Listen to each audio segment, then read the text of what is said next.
Hello, my lovelies. So today we're doing things a little bit differently. I wanted to give you guys a little heart to heart and do a little confession here. I'm a procrastinator, and I've been trying my best for a number of years now to stop procrastinating. So today I'm going to give you a couple of tips of the things that I've done that have helped me with my procrastination that can hopefully help you too. So we're going to sip on a little bit of tea today on Tea Talk, and that's what we're going to be talking about. So join me.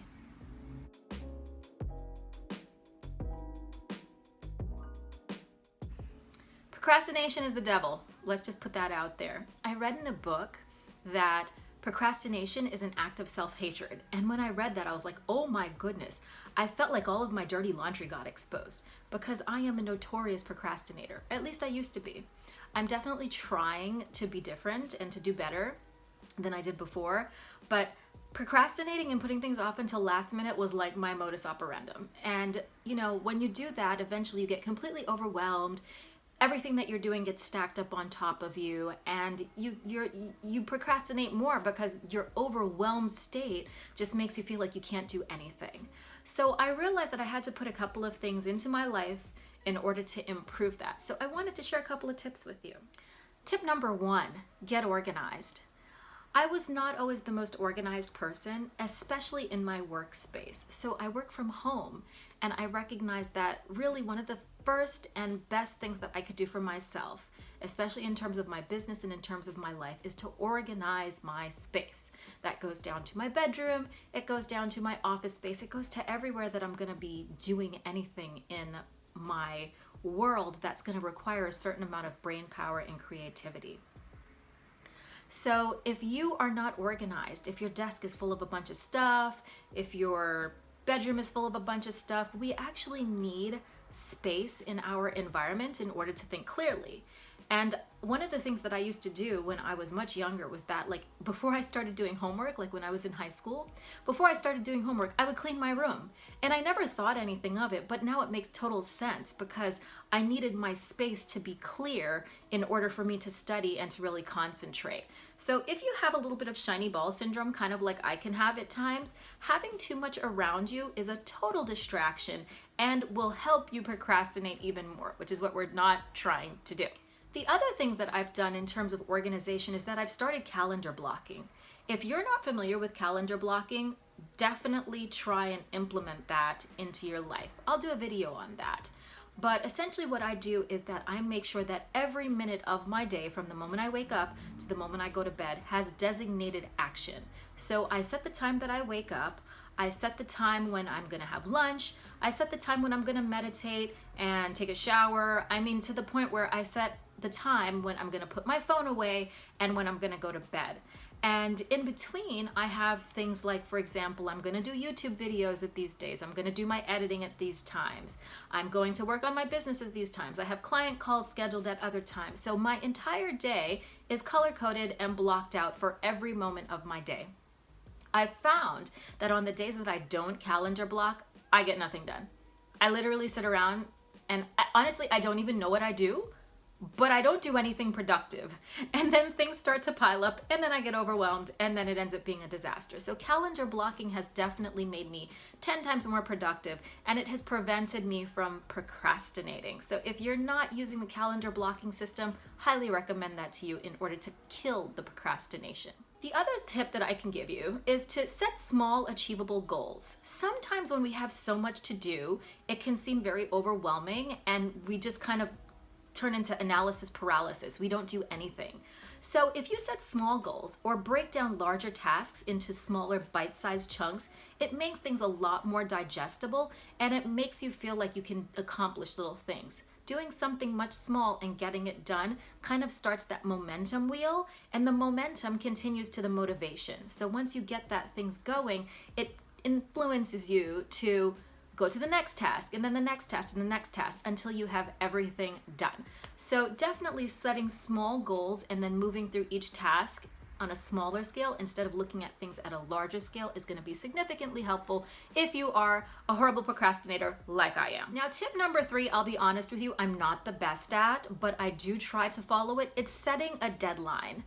When I have a project to take care of, or if I have something that needs to be done, I try and set a deadline so that I know that I'm working up to that deadline in order to get it out of my way.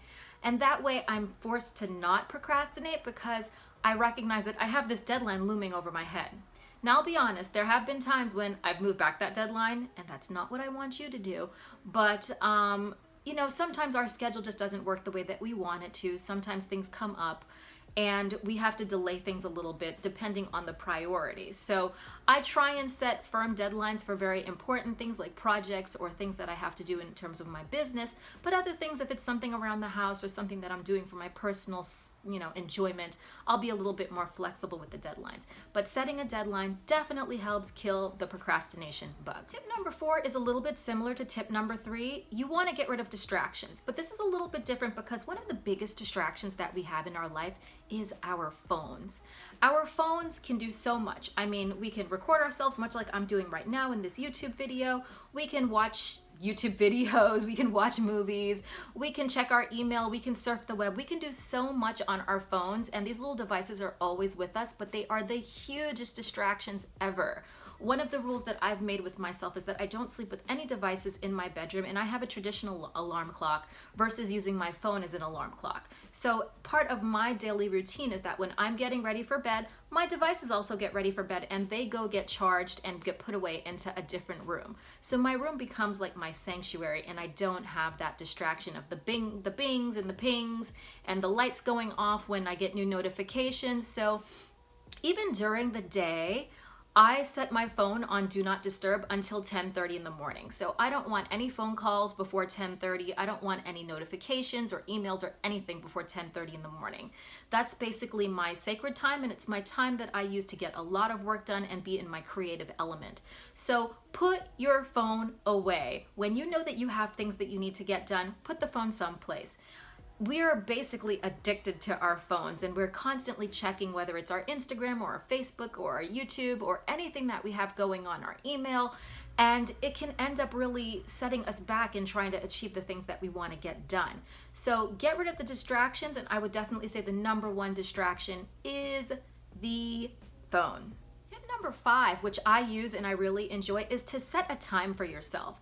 So kind of along with the calendar blocking system, if you have a designated time and a maximum amount of time that you have in order to complete a task, you're more likely to stick with it. Instead of it just kind of being this ambiguous time of, oh, well, I'm going to work on something for this indefinite amount of time. If I know that I only have an hour or 45 minutes or an hour and a half to complete something, I'm more likely to stay on task and not procrastinate and get that thing done. So definitely set a time for yourself. I've even gone as far as using a little egg timer, because remember, we're putting away our phones, so I'm not going to use my phone as a timer. But I use a little egg timer in order to count down the time that I have remaining to complete a task. I found this to be really helpful because after the timer goes off, I take a little short break, and then I can kind of refresh myself, reevaluate where I am in my schedule, and then go back to my project or whatever it is that I'm working on. But giving yourself definitive amount of time is a huge way to help get rid of the procrastination and to get things done and just to be more productive. This last tip that I'm going to give you is not one that I necessarily practice myself, but it is something that I have tried in the past. It hasn't worked for me as much, but that would be to get the hard stuff done first. I personally like going up the mountain versus coming down the mountain, so I like to kind of build that momentum with smaller things, leading into slightly bigger things, leading into the massive stuff. Especially since a lot of the things that I have to take care of tend to be larger based projects. When I break it down into smaller pieces, that is essentially what I'm doing. I'm starting from the small and going to the big. But some people might find that getting that big task out of the way kind of lifts a huge weight off of their shoulders. So let's say you're in college and you have a research paper or a term paper that you have to do, but then you also have some smaller assignments. Definitely get the research paper done first. One, it's going to take the most time, it's going to take the most of your energy, and then once you're finished with that, you can kind of just relax yourself and go on to the smaller things, and you'll feel like you have this huge accomplishment done and well, accomplished, right? But you have this huge thing that you've achieved out of your schedule. Again, it doesn't really work for me because I think I tend to like to go up the mountain, and I like to deal with the smaller things, build up little by little, and see the little tasks get done, because for me, seeing things completed gives me the momentum and the motivation to continue to do things so that I can add more things to my completed list.